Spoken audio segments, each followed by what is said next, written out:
Hi everyone, it's Simon Keeling here, weatherweb.net. Thanks again for watching. Falling temperatures are the story of this week. You can see those temperatures there falling off by the time we're getting into Wednesday. And it looks as if that temperature fall kind of stays fairly sustained as we head into the weekend and the week after next as well. So certainly we are in for a little bit of a shock after the warm weather of this weekend.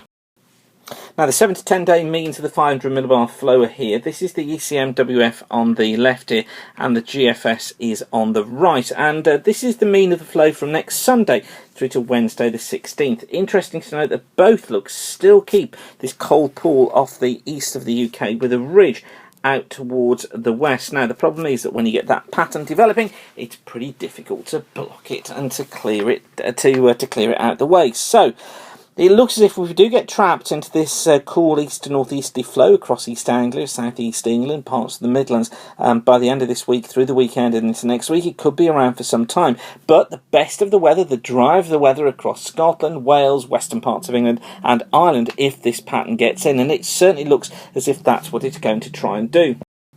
And really the ECMWF evolution today is a lesson in meteorology. This is the midnight chart for the 9th. So this is a Wednesday, and what I want you to notice here is this little trough feature here up towards the northwest. Notice the big ridge that we've got here in the Atlantic. Let me just put that in a different colour for you so you can see that. There's the ridge, look, in the Atlantic. Now 24 hours later, look what's happened. Here's our trough here. Notice how it's become much deeper. That's because cold air has pumped its way southwards into the trough. It's been sharpening it all the time, but at the same time, look, as that's happened, warmer air is built northwards here into the ridge, and that's built the ridge and the area of high pressure out towards the east. Now, with that cold air plunging its way southwards, all that can happen is that the trough deepens further, and that's exactly what happens. Look, it becomes a sharper feature, but notice that it actually warms up a little bit, still pumping up this warm air northwards through the ridge, so we maintain this high out towards the west with low pressure out towards the east. But what we then need to watch for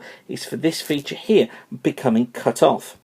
And that's what happens by the time we get through to midnight on Saturday. So this is Friday going into next Saturday. And look, here is a cold pool cut off with a surface area of low pressure associated with it.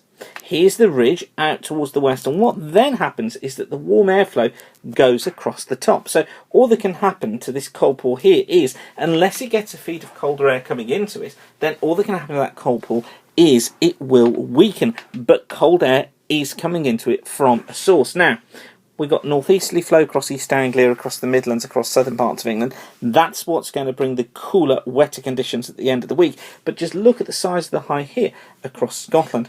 By the time we get into next Sunday, here's our cold pool, look, down to the south. Now, what I think is happening here is we've got our warm ridge here, but there is a little bit of a return flow managing to get back into that cold pool from that ridge. So as cold air is picked up here, it's brought south, and it's just enough to be feeding the cold pool, which means that it is predicted to stay in position into the early part of the week after next. And here it is again, look, it's still hanging around even into Monday, and on into Tuesday it's still there, and even into Wednesday the 16th as well. There it is. By then it has warmed through a little bit. It's still got centre there, but you notice here what's happening is colder air is being fed in all the time from the northwest. So this feature actually probably does get cut off again, although the trough is likely then to move its way eastwards, and what we'll probably find is this ridge building in again. But